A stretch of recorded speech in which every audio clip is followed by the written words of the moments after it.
Major shock, Gab, in the Women's Champions League. Arsenal got knocked out. Yeah, they knocked out by who? Read the question. Well, I was just shortening it. Paris FC. Not Paris Saint-Germain. No. Paris FC. Yeah.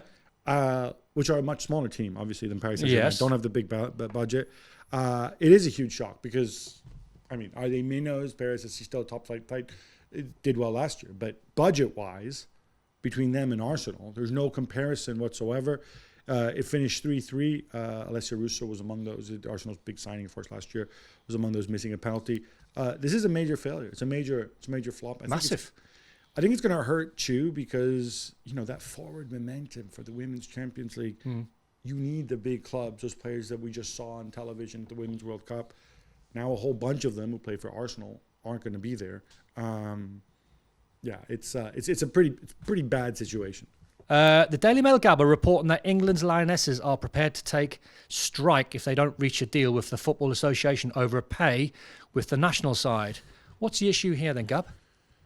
So as I understand it, look, they're still negotiating, but they're talking about strike, about maybe not playing in their next game. And the issue, a lot of it has to do with endorsements and sort of commercial endorsements, commercial opportunities, because between the European success and between the World Cup, a lot of these women have become a lot more famous than they were before, a lot more mainstream, which then you start to attract mainstream brands.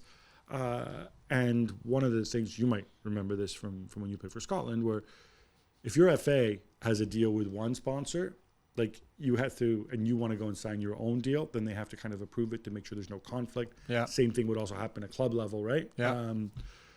And I think the deal that they originally struck, a